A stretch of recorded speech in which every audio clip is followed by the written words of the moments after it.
Coming back, this is where drama started. So me niko zile za si phone hajaeka password and you expect okay hajaficha anything. So me I just got curious because he's so much kwa phone, what is happening? So I went to WhatsApp. The first conversation I found was who is she? Actually it was picha zenye tulikuwa tumepigwa tukiwa honeymoon zile the selfies that we took. Ameulizwa who is she? Alikuwa amepost mahali. Yeah, alikuwa ameweka kwa status zake za WhatsApp. So he was who is she and replied my colleague. I got angry. Before lockdown, hiyo siku alinitumia a screenshot ya job I applied for him. But I think he was not keen enough to see what he has sent. So pale juu, you see the way WhatsApp messages come pale juu? They pop on the screen. Yes. So there was a message up pale juu. A lady was asking her, why don't you want to give birth with your wife but me? The lady has a kid. Sijui anataka like I want to give birth with her, anataka mzalishe. Sijui if he gives birth with me, my attention will go to the kids and I don't love him anymore. Early this year, I saw now. It's 1 year. My dad has been silent on me. He doesn't reply to me. He just blue tick me. So I decided to write whatever happened in form of an SMS.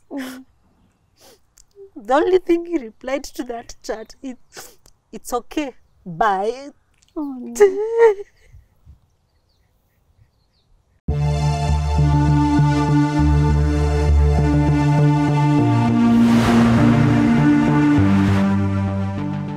Hello and welcome to today's episode of My Story. My guest today, Koi wa Wahome, is a woman who has been through hell, but she has not let that stop her.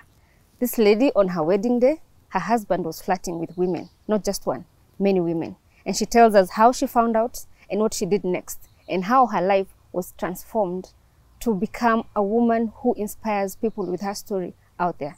Welcome to today's episode of My Story, and this is Koi's story. Karibu sana. Thank you so much. Koi ni nani na anatoka wapi? My full name's ni Ann Bilha Wangui Wahome. Wahome is my dad. Okay.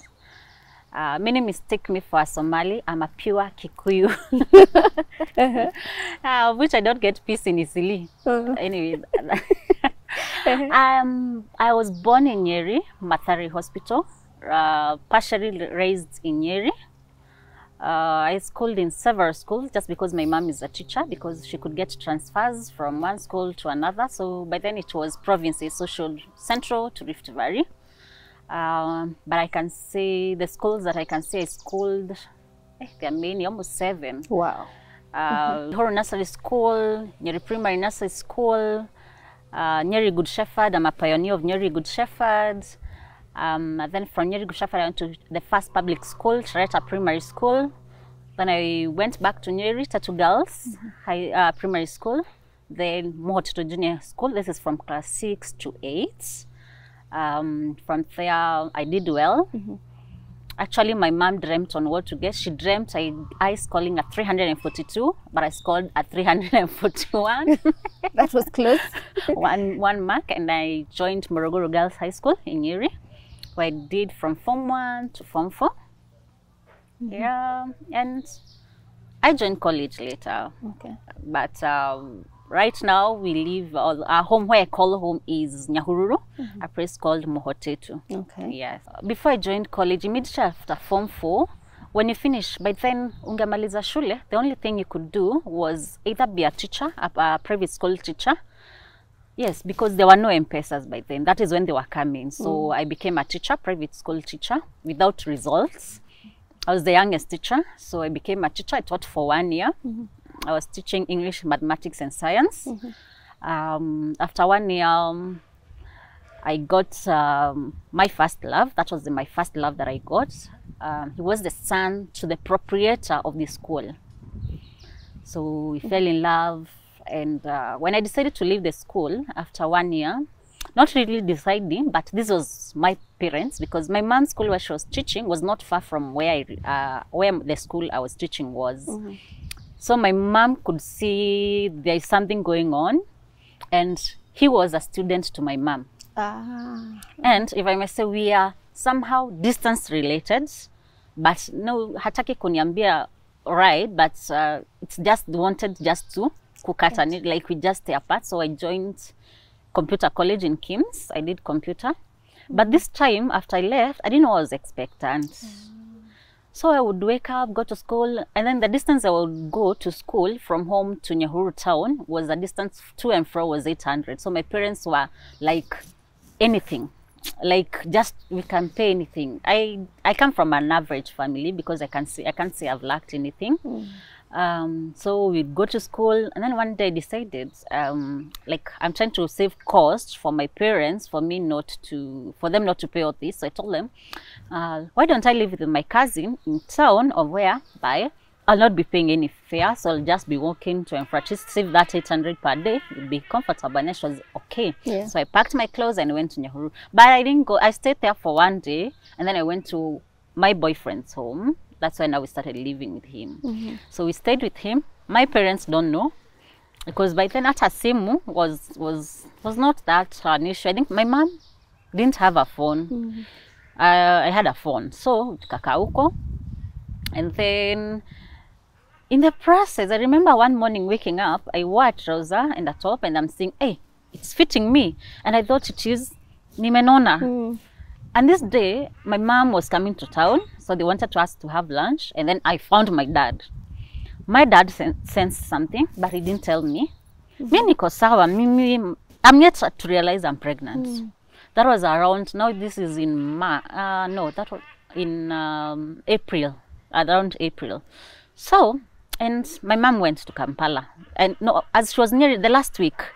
So I went to church. I remember I wore another skirt, and then I saw, hey, this skirt is inanitoshea vizuri sana, but I still don't know. And that was the last time I went to church when I was pregnant. So on coming back, mom atafungua shule. I still don't know I'm pregnant, but now I'm feeling kulala na lala sana, some morning sickness. And I realized, okay, could this be pregnant? You know, but then as much as we say we tumesoma and we know all these things, we will not be able to realize these are symptoms of pregnancy. Ata right now, a mother who has given birth will still have the same issues to realize whether they're pregnant. Yeah. So came to my mom went to school one day in the morning. Na mimi nikajitayarisha, packed my clothes. Nikazipeleka kaduka fulani at where the tarmac, from home to the tarmac was around 10 kilometers. Nikaeka mali tulikuwa naeka that bag, suitcase. And now my plan was to run away from home. So already after nimepeleka nguo, my mom would keep on looking for these clothes in the house, but hapati. Because now I'm wondering, what do I do? Sasa huyu amenikata, what next?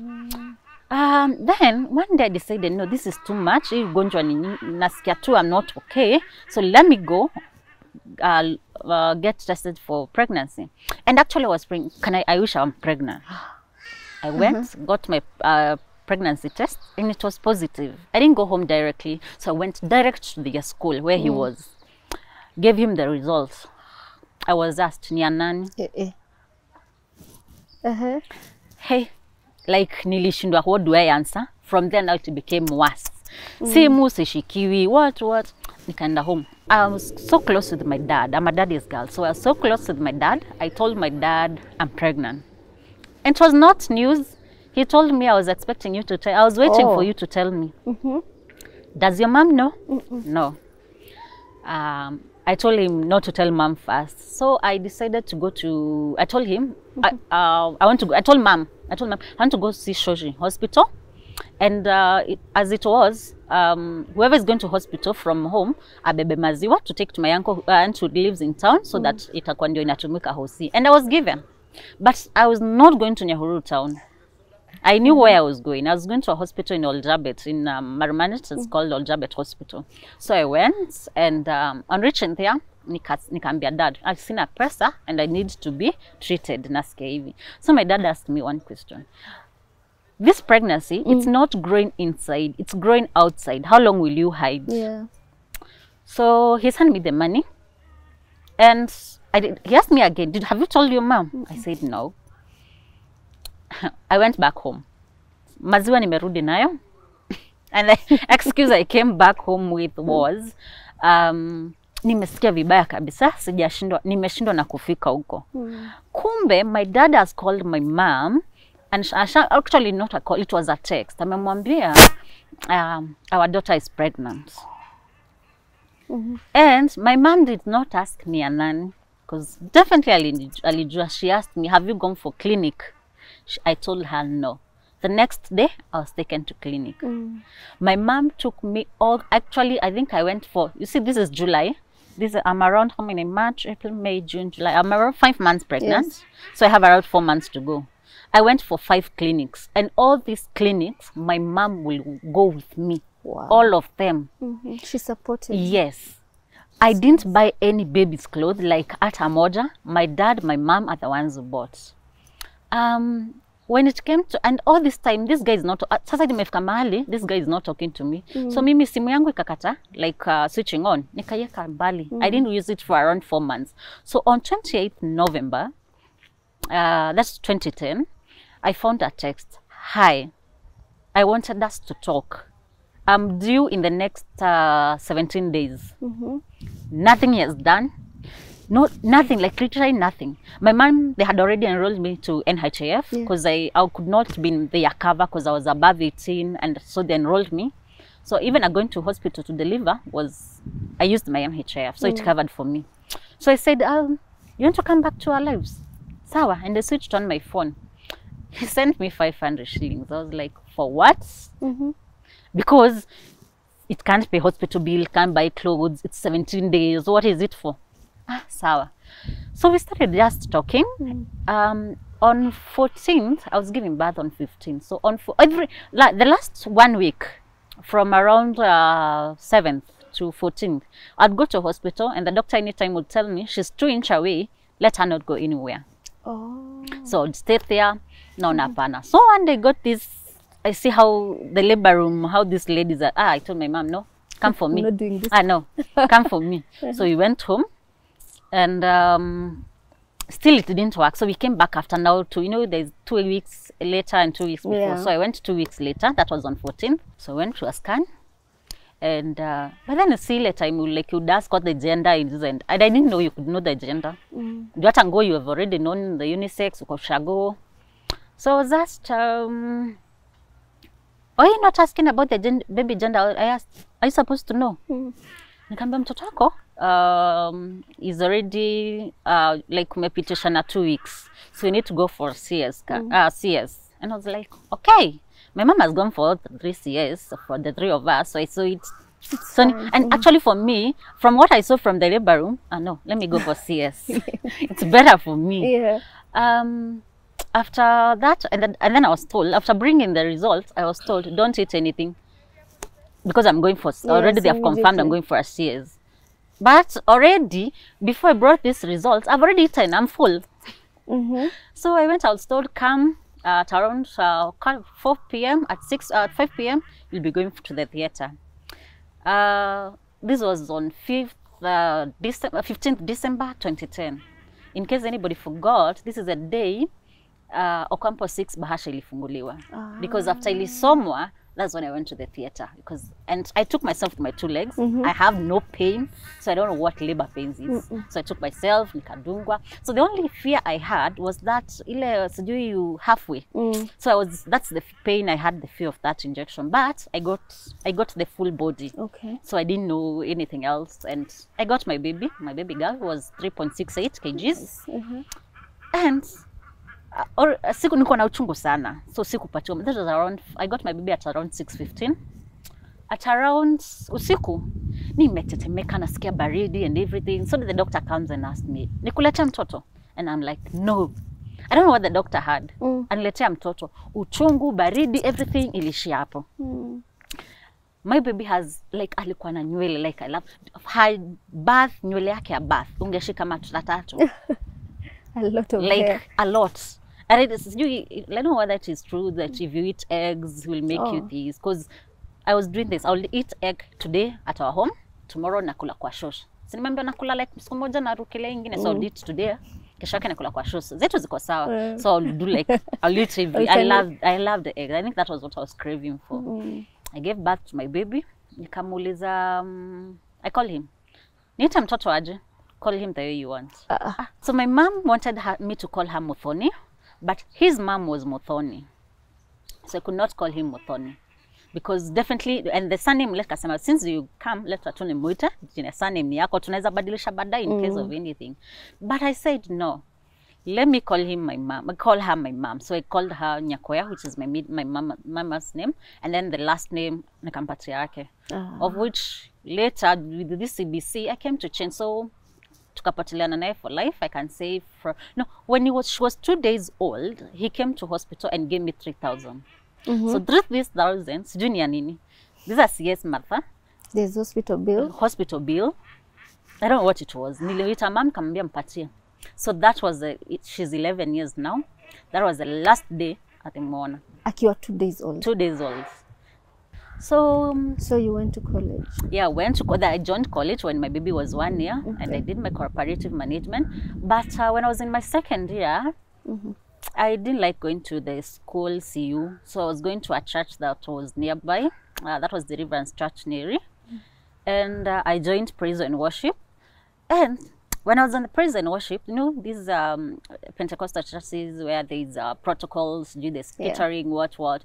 So I joined the praise and worship.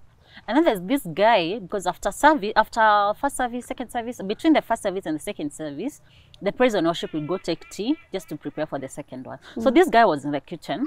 As per his story, he says that is how he knew me. So I went and asked for water.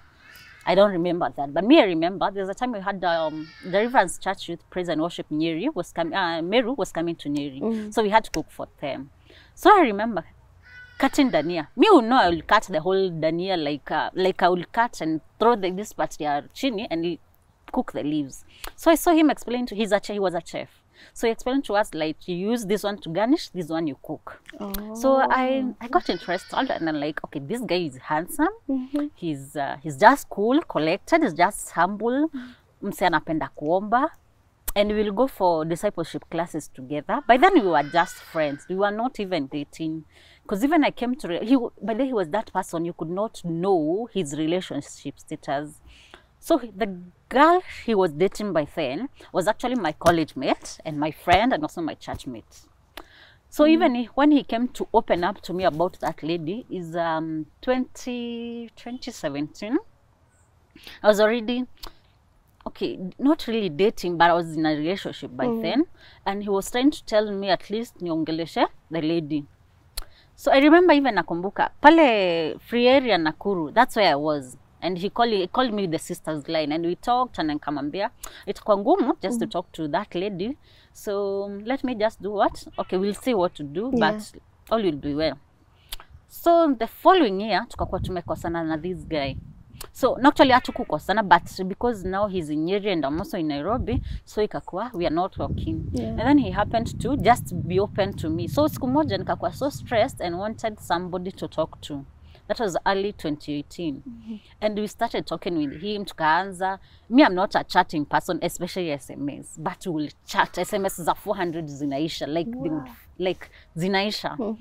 And I don't know what we were talking about.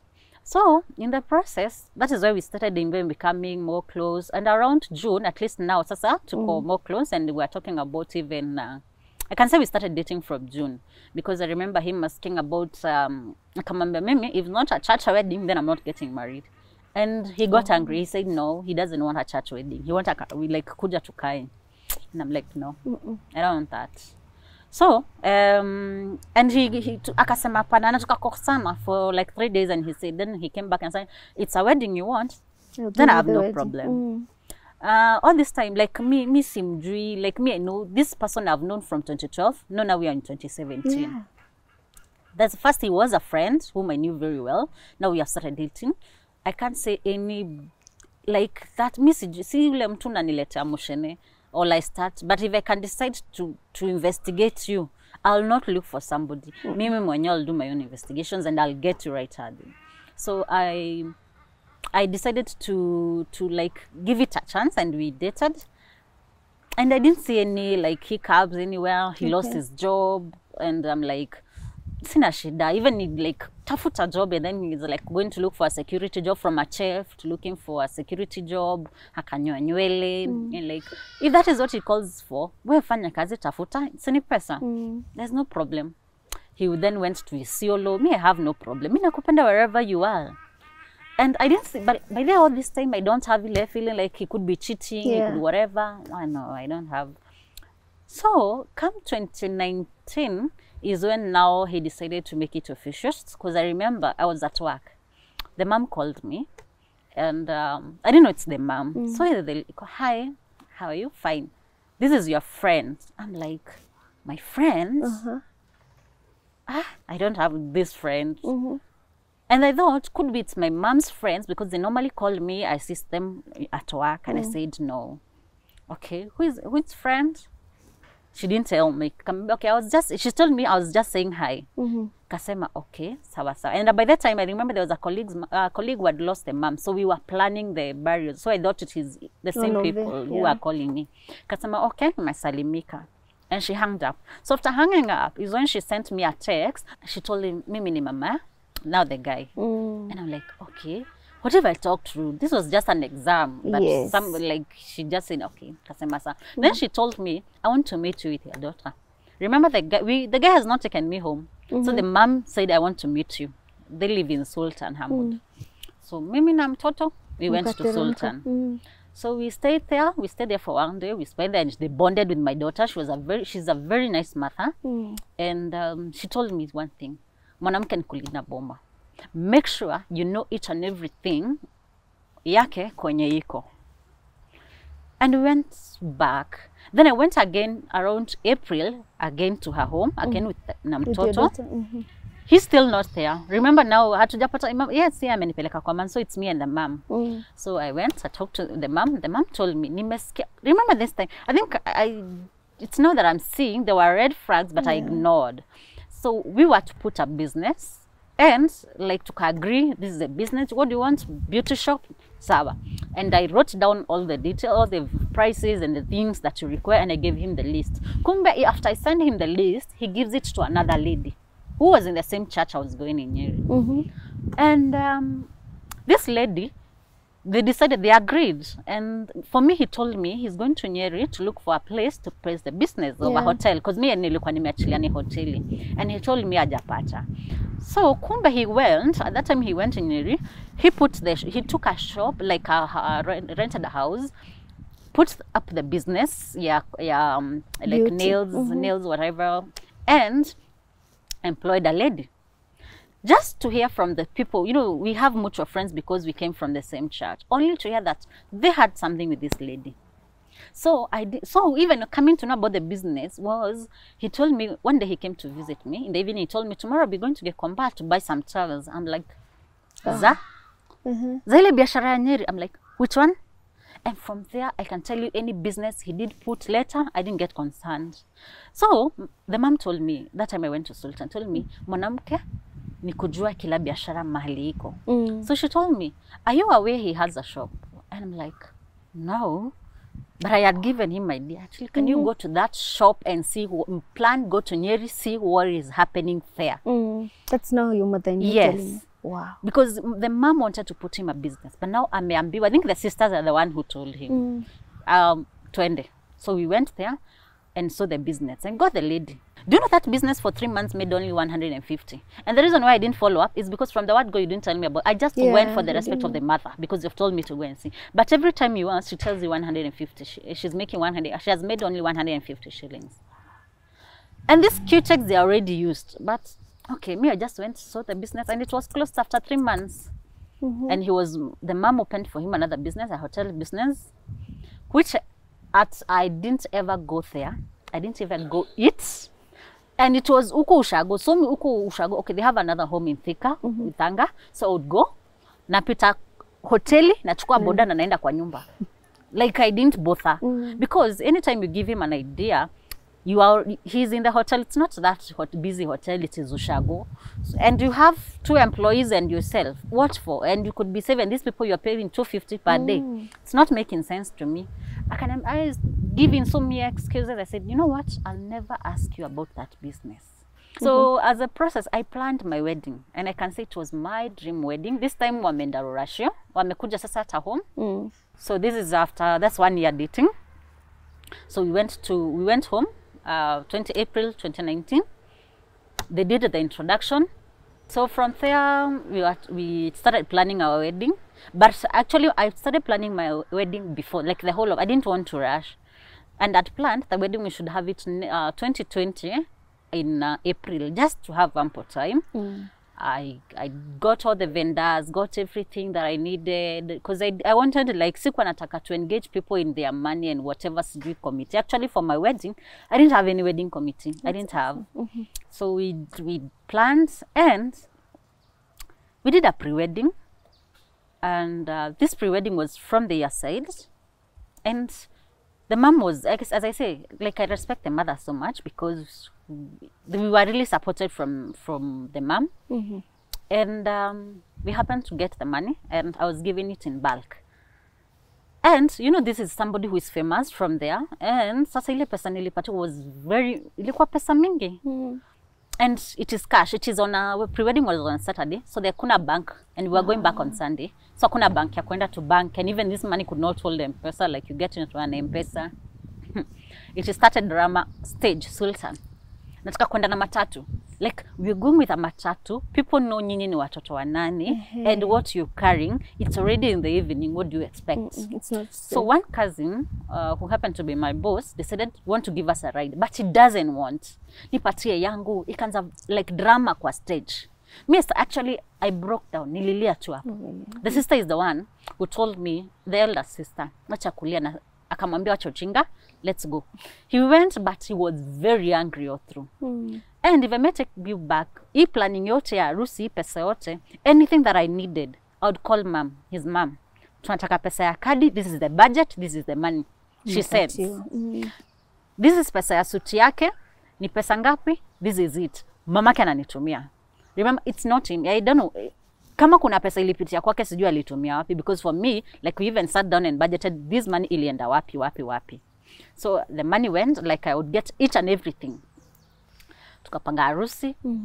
And on okay, I don't remember. I know I was engaged, but since like tushaenda Rorashio, so what else am I expecting? We're 1 month to the wedding, so why am I even to be engaged? How did you do it though?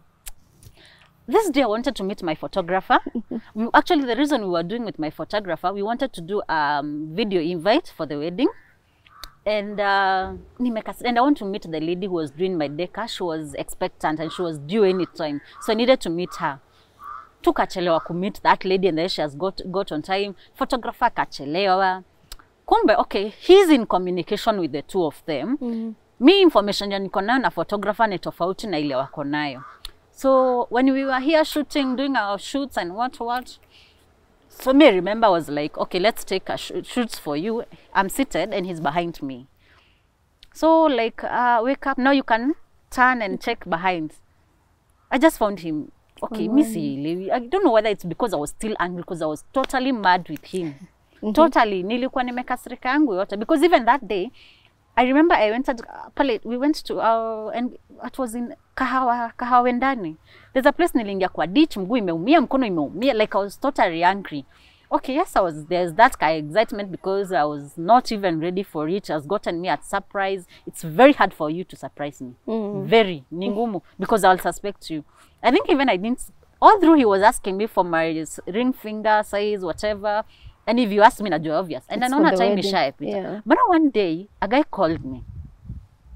And then he's asking me, send me your finger. And then whoever has called me, I don't know, he told me he's going to buy ring size za harusi, sijui Congo za gold. So I think that is where sasa mimi nilipoteza everything. So I didn't know anything. Kumbe this guy is actually the one who went and bought the engagement ring. And sawa na tuka-engage and ikapita, and we did our wedding on 14th December 2020. No, 2019. And this was my daughter. Actually, it was a date to my daughter's birthday. My daughter's birthday was in 15th December. It's only that 15th was falling on a Sunday. That's what I planned. But the reason why we did it on December and we had planned it to do the next year, 2020, is because the sister was also getting married. So we were told at least sisi juu tumejipanga, we can push it to this year, then the sister will do it the next year. But I think I also ignored some things here. The date to the wedding, that was on 13th. I was going to have my hair done and my mom was coming, my nails and everything. Already my baby alikuwa ameshukwa, so I didn't have problem with her. Now him and my brother were going to have a haircut. Nimetoka asubuhi. Actually they left before me. I went to town, had my hair done, had my nails done, had my, yani like my facial, everything was done. My mom was away from Nyahururu, amefika, and I get home. Hajafika. It's now 6 p.m. 7. Niko na suti za wanaume ziko kwa laundry. I have to go pick them. And I was going from Donholm, I have to go to Kahawa. When Daniel was being picked. Like, this is at night. Like, my man is hajafika. Nafika kwa nyumba na tumeshafika na Mathe. He's not at home. Unajaribu kumcall? You know, I'm trying to imagine, they went for a haircut. Yeah, they should. And me, I've done all these things and they are not at home. I think Jumama alikuwa tu hapo. I didn't want to create drama in everything. So mimi nikapita, tukaenda, tukachukua the whatever, the suti zao. Nikachukua. Remember, I have literally everything. Mimi ndio nakiliza wasichana nguo za wanaume, like I have everything zao. So tukaenda kwa best couple, left the things kwa best couple. Only to realize, tumeacha carton ya gift kwa nyumba. Nimpigie simu nimwambie aende. I understand my bro was telling me they went for it around 12. Mimi tushaachana nishaenda kwa shosho yangu. Like now I'm already settled. Wake up in the morning, my makeup artist messed my girls. Zile vitu waliwafanya, so we had they had to wash. I had my own makeup artist. So a very nice lady, Rosina Sharon. So she did my makeup and I appreciate because whatever after they washed, like she did them makeup again. Now tulifika church, that was 10, tulifika church 11. No, 12, that is 12. Wow. Jam from Kahawendani to Thika, a distance of around 30 minutes. We took sijui 2 hours. Na sasa tunapatia service lane. Yes, we go to the church. Me, what was minding me is, okay, it's my wedding day. So, you ishapita, like, asubuhi kumenyesha from nowhere. It was sunny and then it rains and then sunny. Kufika church, I'm seeing my deka is okay. So, me, I'm happy. Like, because obvious, as a very bride, the vitu zenye naangalia is deka what in place. And I was happy everything was in, like, my service providers never failed me at all. Did my wedding, got in kwa aisle. And that day, but I can't say kuna kitu hiyo siku nili notice about him. The only thing I can tell you, okay, I was not even minding about him, can I smile ama hasmile or what. Tukaimba, what, reception, what. And narusi tukamaliza. Jioni, we went for, I didn't go for evening party. Nilikuwa nimechoka, very tired. Got to the house, nikatoa lashes, gown, and I slept. I didn't even remove my makeup. Actually, I looked for a honeymoon venue for myself. You're the one who hunted for her? I'm the one. Actually, I Googled, like, I was looking for this. And I took a booking, whatever.com. I looked for those honeymoon venues. Like, this guy has no money, hana pesa. And you paid it? Tulibidi tufungue zile bahasha, tulipatiwa, ili we get this money. So we went to Nakuru. Yangu naitwa nini? Kivu. I think there's a resort there inaitwa Kivu. So we went there. That's kafika jioni, we got there late. So we just ate our supper and slept. The following day is waking up and going to our friend's wedding. Spending at the wedding, jioni come, eat supper and then sleep, wake up the following day and leave. In the morning, Sunday morning, when we were supposed to come back, like we just go have fun, kwa maji. Mimi ndio niliingia kwa maji. Aki, this guy is already fully dressed officially. Aki haingi. Ati yana maji hapana. Like, let me say my honeymoon was all alone. I was all alone. Then we came back to Nairobi. Coming back, this is where drama started. So me niko zile za, si phone hajaeka password. And you expect, okay, hajaficha anything. So me I just got curious because he's so much kwa phone. What is happening? So I went to WhatsApp. The first conversation I found was, who is she? Actually, it was picha zenye tulikuwa tumepigwa tukiwa honeymoon, zile the selfies that we took. Ameulizwa, who is she? Alikuwa amepost mahali? Yeah, alikuwa ameweka kwa status zake za WhatsApp. So he was, who is she? And replied, my colleague. I got angry. I made sure there's photos that people would send us. So I took one where we were taking vows, put it as a profile picture, put it as status so that he can answer that question. His profile picture. Yes, and even I changed his phone. I didn't get angry on that because he's still ako kwa shower. Oh. Okay. So I then went again that same night. I went and saw another conversation. Actually, you're lucky I didn't cheat on you with a girl who was around. I'm like, oh, so all the time you were in Thika, you had that lady, and now I started connecting the dots. You tell me good night, tushongea kone kwa simu, and then good night. And then the next thing I'm saying, hi. I'm like, si tushaambiana good night. So I'm now connecting the dots of there, and there was something that was happening. Then that was not enough. This is one night. Hi, unaweza nisaidia na number? I don't remember the lady's name. There's a time we was in Isiolo. I still love her. This is only just less than a week. No, this is now the second week. Like 3 ladies vitutat. No, I said, enough is enough. So did you ask him? Yes. What was his response? I asked who are these. No, they were just flattering. They're not true. I married you. I just said in the altar, I leave all the rest. Leave all the rest, and these chats are some are during the wedding day. What? Because if I take you on that very wedding day, we had said like our vows, like I decided let's choose our own vows and do them. And then he said no. Kasema sawa. So I expected hata wakati tunasema vows, basi akasema say your vows. Missy nilisha give up because he said he don't want personal vows. So we waited the pastor to give the vows. So I can remember when you put in the ring, say your vows. Hey, I saw he got his phone. Haki he read. I'm like, now I got blank because we already agreed there's no vows, like we use pastor's vows. Hey, me, so like he read so much, like, so do I leave all the rest? Do I chose you in front of this? Me, I just got blank, and what I said, I remember. This ring is round, my love is round as it. And like I was just confused. That's all I said. Like and like I think I didn't mean even a minute with that, whatever. Those vows. And so these messages were for that day. During your wedding? Yes. Hey, okay, I remember I took the rings and I threw to him and I went to valisha. Because now, this year there's a lady you're telling, you were lucky, you didn't cheat her with somebody who was around. So all the time you are cheating with him. No. So I came, okay, nikajambia, and you're married. Maybe it's the first week, he's still trying to adapt. Mimi mzuri, I just forgave and we moved on. But before we moved on, ikakuwa, okay, we were like, okay, tapata mtoto. But now, immediately after the wedding, I was told to use pills. He's the one who's saying this? Yes, actually not the after pills. So I would take the after pills. Not even the one for planning, family planning. So I'll take the after pills. Then I was like, these things, why is it happening? Then if you want me to do family planning, so tell me to just go. So I went and took the family planning. So once I took them for 1 month and they affected me. So I told them, nimeacha. And wakati nimeacha, and then, because now he has gone back to Thika, so I didn't see the need of using them.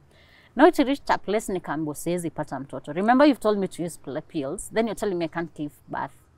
Ikakuwa naenda sijui kwa mabeshto wake, sijui madaktari na mbomara na danganyana.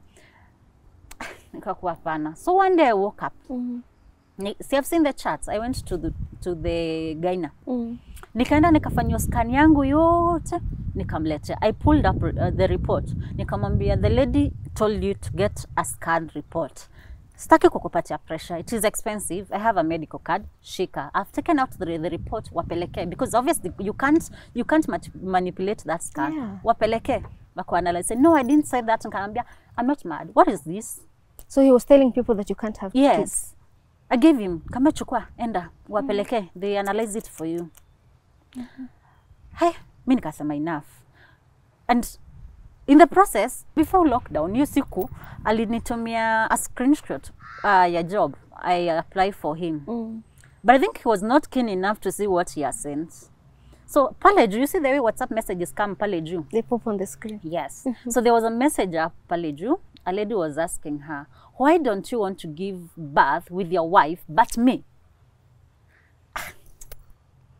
This message, I didn't see it that day. So, and I said, tomorrow I'm off, so let me just apply for him tomorrow. So the following day, I didn't access it now from WhatsApp, because you know from WhatsApp hainionyeshi hapo, so I watched it from the gallery. So nikakuwa keen kuangalia sasa job advert. Whatever I saw there, I didn't even apply that job. I waited for him to come. Nimenyamaza. He asked me what is the problem. Tuliongea vizuri last time, kamwambia I'm okay. Nikaona hapana. And because now he has come na lockdown, umekuja hakuna mahali anaenda. Hatutanyamaziana hivi. So I asked him, who is this? He was like, sijui. Ni nani huyu? Sijui. Sijamuonesha ile chat. Namwambia whatever was happening. Nikamwambia simjui. Kama unanibebaje? Can you tell me who this is? Sasa nikamuonesha chat. I asked the name. Kasema bado. Can you tell me the truth? Nikamwambia is a friend or a friend. Nikamwambia what did you tell her? Nothing. Now I had the evidence of the screenshots. Nikamwambia what was this? To know we were just flattering what? Nikamwambia leta hiyo simu. Let us simu. He alikata nayo. Then if it is flattering and you want to prove me wrong, bring your phone. Yeah. I went through the conversation. Akiwa hapo, like from top to bottom. Hey, the lady has a kid.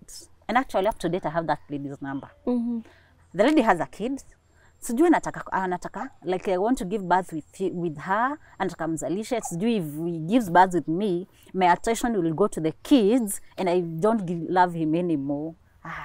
Seriously? So me nikajambia, what is this? Like I took all the conversation, forwarded myself, all of them, zote nikajifuadi, akiwa hapo. Then I called the mother. Na nikamtuambia what is happening when I was crying. I didn't want him to expose him to my family. So I don't let your mom deal with it as your son. Wacha deal nayo. Nikatumia mamake, gave her the number. The mom was so angry. A conversation that when he came, the mother came because it was during lockdown, lazima and get after, from Sultan to Nairobi. We sat down with even another man. So we sat down for a whole day talking this. So remember tumeka kwa meza, yako huko kwa mwisho. Sisi tuko tu hapa, yeye anataka kukaa huko mwisho. So he's like, what are you going to eat? Nothing. What are you going to drink? Nothing. Like, just attitude even to your mom.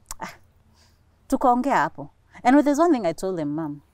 Hii ni ujinga tunafanya because we sit here, we talk, but the next thing, he's going to repeat the same thing. Because even this discussion, we had it with this guy just to talk out issues, but nothing. Kama hii tunaongea hapa, but the next thing You still go back to Fun enough, after even that meeting, when we got out there, alienda hivi, nikaenda hivi.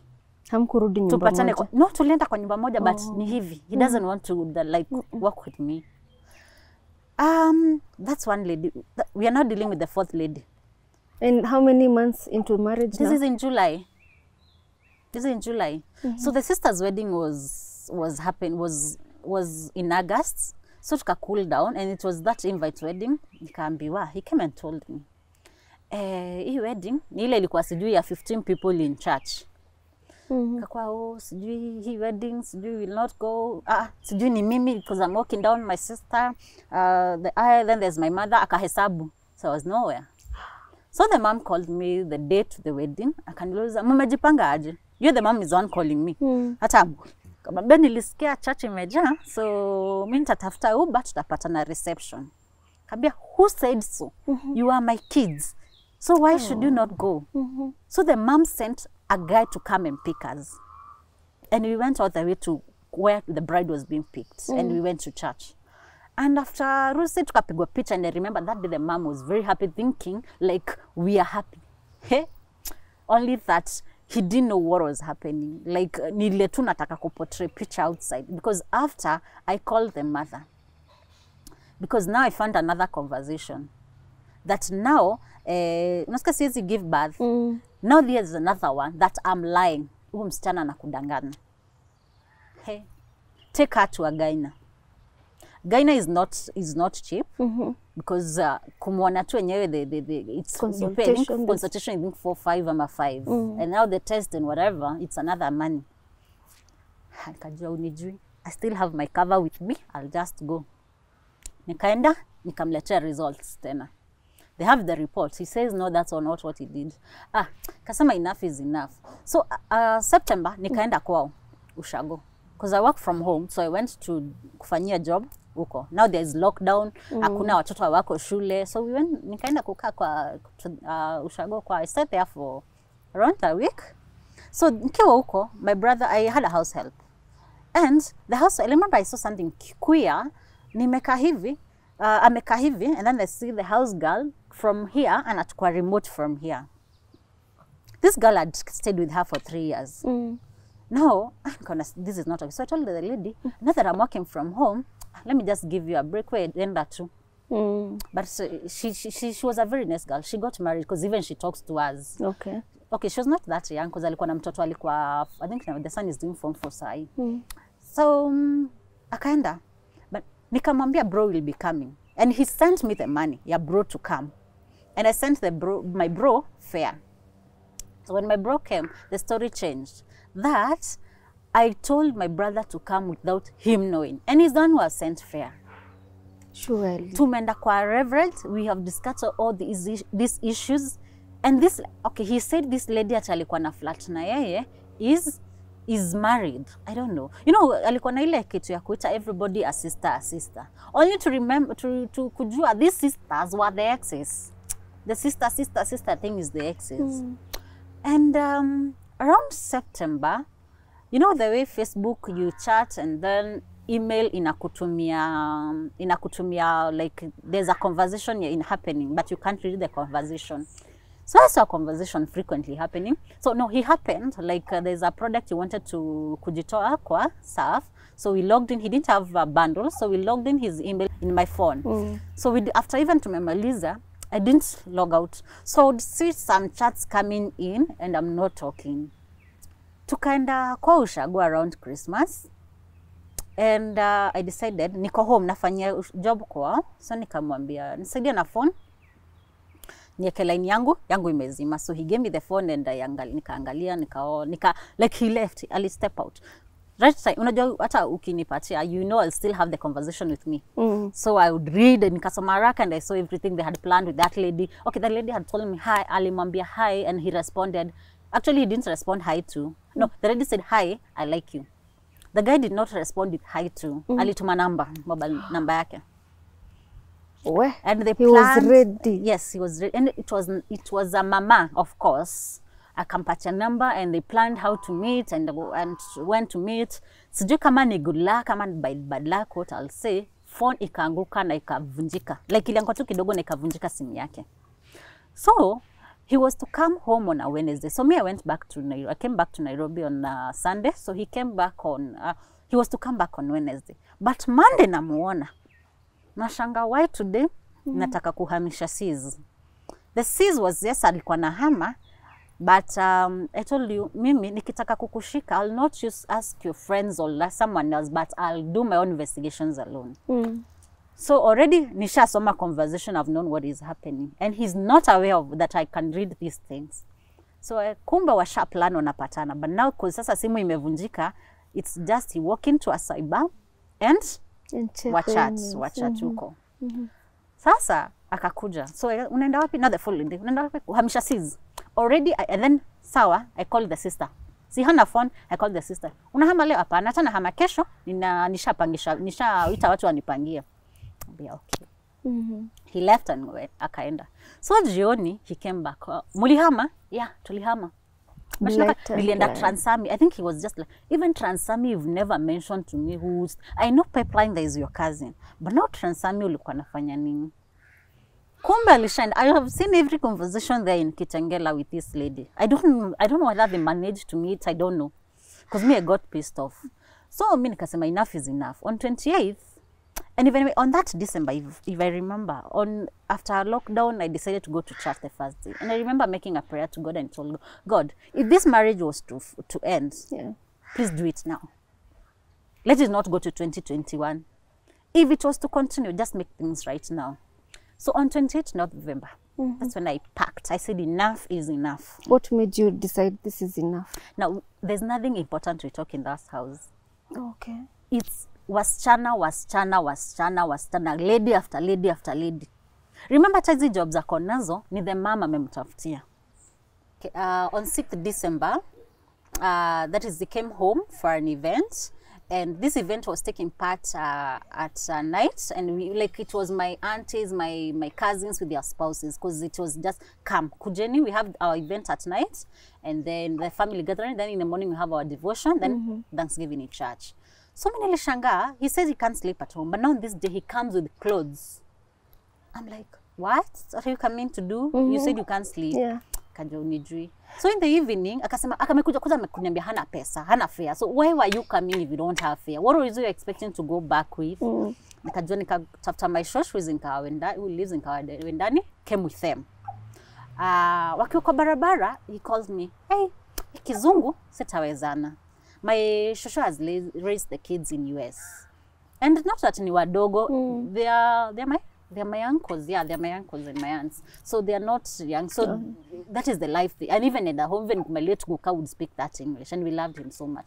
So, nikasema hapana. So when I came, I said, enough is enough. We talk of, yani tunaongelelea the same thing over and over and over. No way.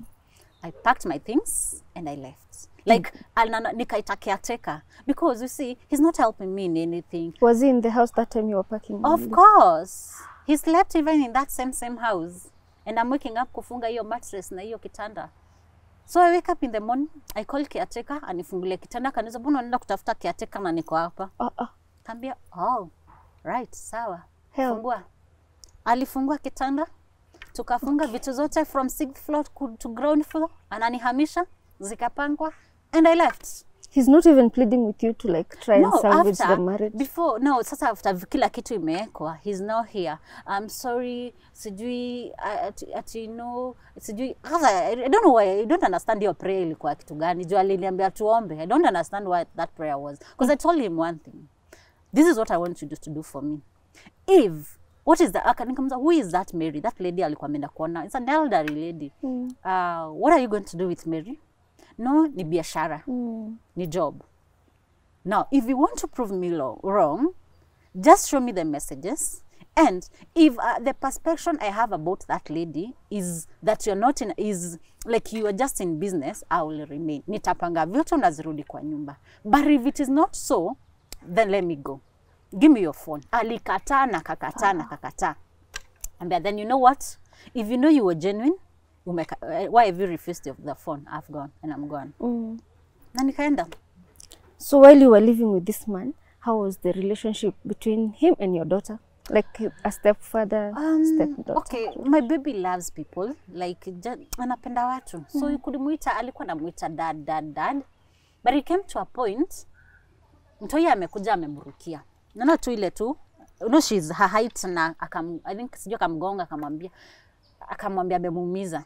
So the kid is just there and I'm afraid too, like he has never seen a father figure in her life. Yeah. So you are here calling her daddy. Then one day anamwambia, usiko unaniita daddy. Don't call me daddy. That was the end.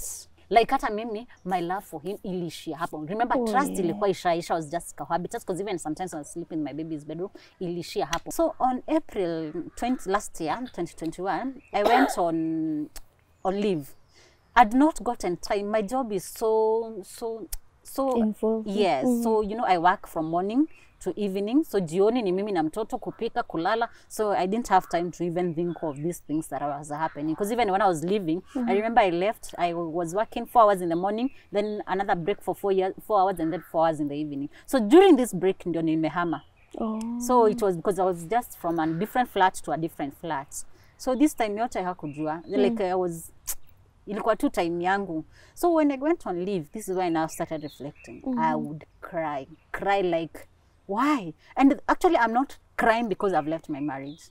I'm crying because I feel I chose the wrong person. Me, I was just very ready to be in a family. I love family so much. And now this is somebody, I thought like whatever I knew about him is totally different. Now tena invading my family, and I can't allow. Then telling my daughter not to call you dad. No. Me, if you want to mess something, please mess with me, but not my girl. That one don't do, because I'll be harsh on you. So I felt depressed. I got to total depression. Like I would hear mtu mentioning the word dad, I cry. Like hata mtoto ninasikia wanaitana dad yuko, I cry, like I would literally cry. Then I remember, now I started reflecting, my dad, since I did my wedding, he doesn't call me. If he does, unless I text and it is something he wants. Now comes from the day I left my house up to date. My dad has never talked to me. Why is that? Why do you think this is happening? Okay, I really don't know what he told my dad because, as I said, I'm a daddy's girl. We are very open with my dad. So what he told my dad, I really don't know what he told my dad because hiyo kitu uniuma mpaka leo. Because I remember I told my dad. Take your time. I remember I would tell my dad I want to talk to him and maybe explain to him what happened. But he doesn't reply to my chats. And I remember on 6th December, that day that we went home, as much as he didn't talk to me, because even after your time, I would cry, like your time yote nikajiambia, okay, my dad will still remain a dad. I bought a phone. And I remember I made sure in front of all my family, I gifted my dad that phone. But sometimes I say like, So sorry. yeah, I gifted my dad a phone. Sometimes I see like, I wish he stayed with the kabambe he had. Because you see with WhatsApp, when you send somebody a message, you're able to tell this person has read. Yeah. So he would read and blue tick me, but he's not answering me until I had to share it with my mom, of which nobody knows my story in our family. So my mom had to share with my dad's sister, the firstborn. And because the sister wanted to hear from me, I had to open up to her. So he told my dad, but still my dad did not talk to me. So I said no. He meant that was early this year. So that is early last year, that is. So this year, early this year, I saw now, it's 1 year. My dad has been silent on me. He doesn't reply to me, he just blue ticked me. So I decided to write whatever happened in form of an SMS. The only thing he replied to that chat is, it's okay, bye. Oh, no.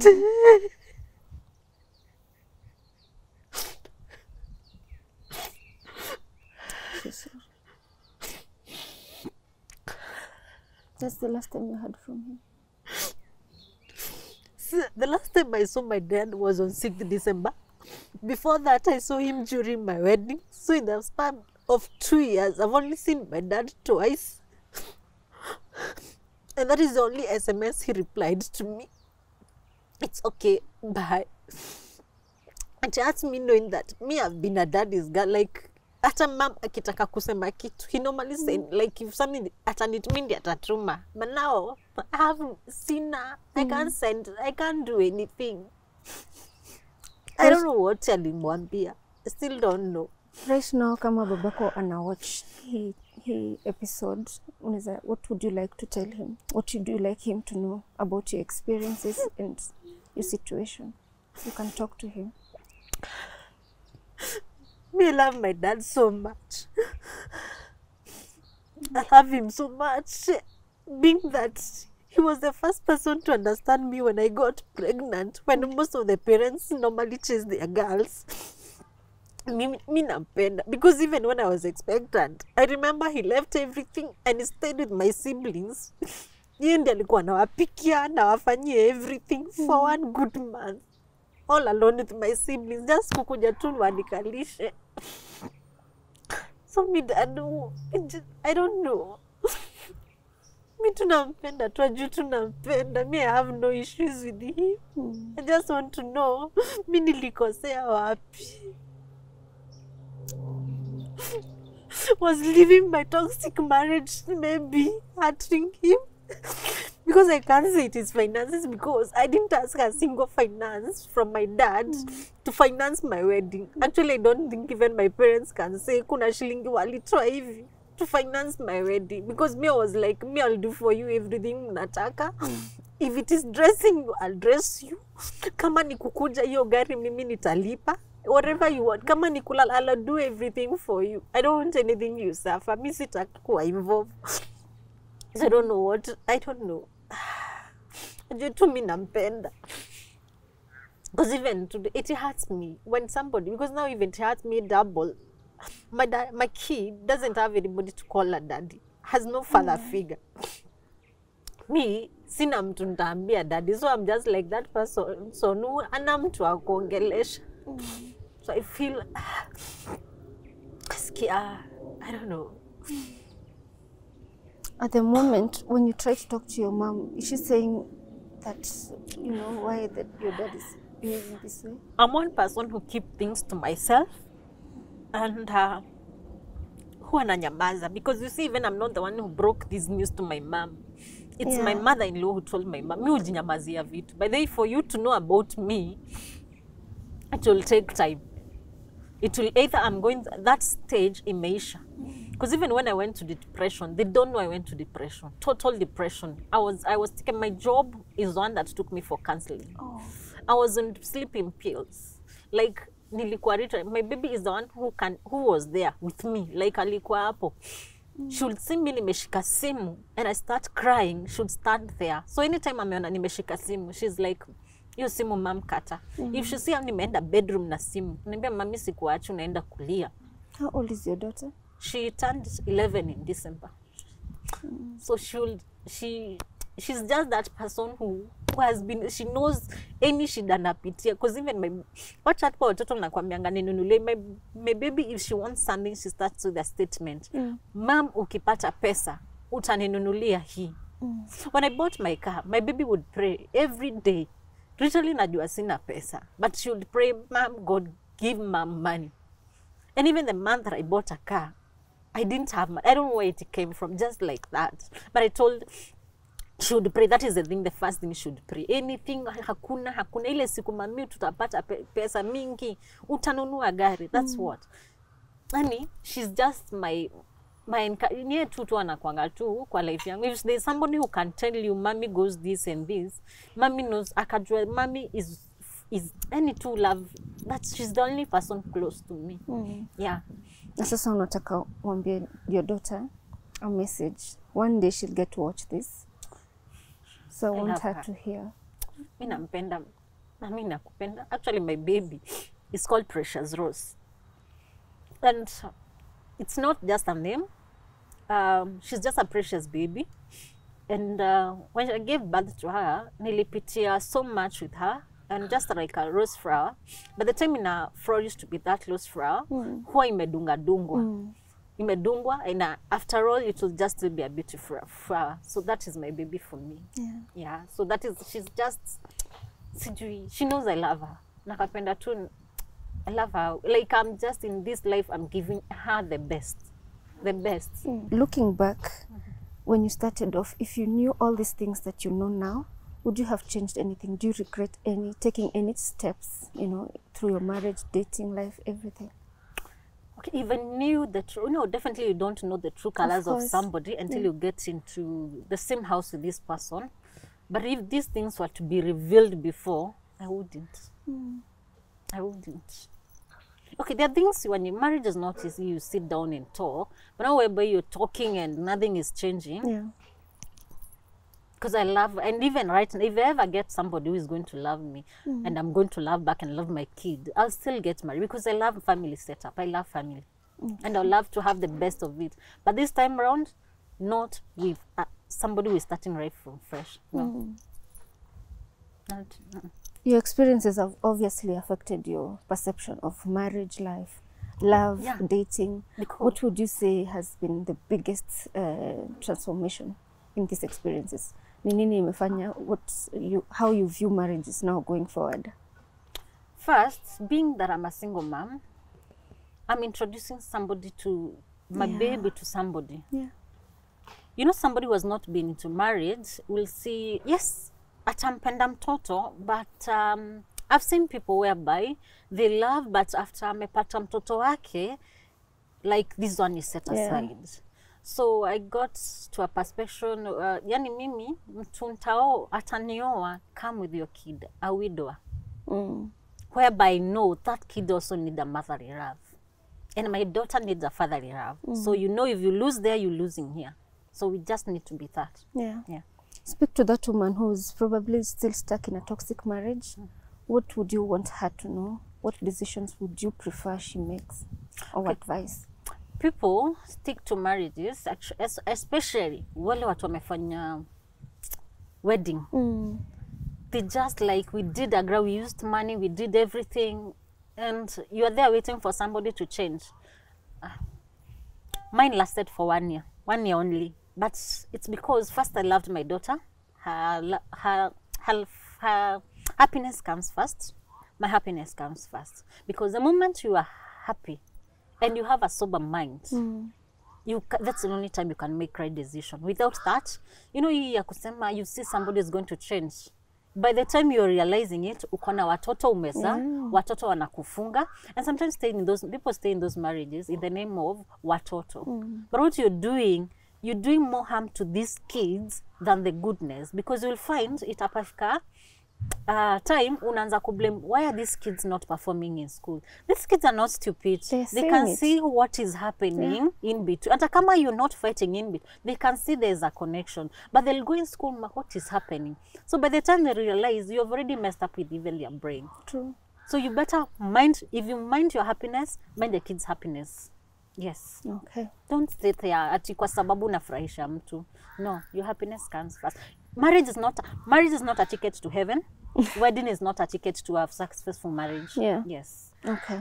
I remember the first time I saw your story, I saw it on your YouTube channel. Please tell us about your YouTube channel. I want the Tuko family to support you. So tell us about the channel, where they can find you, how they can find you, and how they can support you. Yes, I have a YouTube channel. It's called Life with the Blessed Family. And yes, that's why I first shared my story. And the reason why I even started the channel first was Life with the Blessed Family. We are blessed. Even though I get to get married, it still be a blessed family out of a blended family. Yes. So, and that's my channel, the Life with the Blended Family. That's Blessed Family. That's why I've answered my questions why I left my marriage. And yes, please subscribe to my channel. That's most important. That's the most support you can give me. And I didn't say, my baby writes stories, so I wish I can get somebody who can reread her stories, proofread them, and print out the storybooks for her. The children's storybooks? Yes, children's storybooks. She writes books. Okay. She's also a model, but that's the most thing she does, drawing and writing storybooks. Okay. Yes. And in Facebook, I have a page, Koiwawa Home, and I'm also in Instagram, Koiwawa Home. So kindly just follow me there, and most of all, my YouTube channel. Subscribe. Yes. Please support our girl, Koiwawa Home, and make her proud. Let her story not be a story that makes her feel like she's stuck in a lifetime. Let her feel that the story she's shared with everyone has inspired many and encourages people who probably find themselves in similar situations and they don't know where to go. All right, thank you so much for coming to our offices very early in the morning and opening up your heart for us to, get to walk with you through the journey of dating, marriage, and experiences and how they've shaped your perception about life. And we wish you the very best with your daughter and the very best in life. If you ever find Prince Charming and fall in love again, we wish you all the best, and we hope you truly, truly get to enjoy marriage this time. Thank you for staying with us till the end of the show. I have been your host, Yvonne Kawira, and until next time, bye-bye.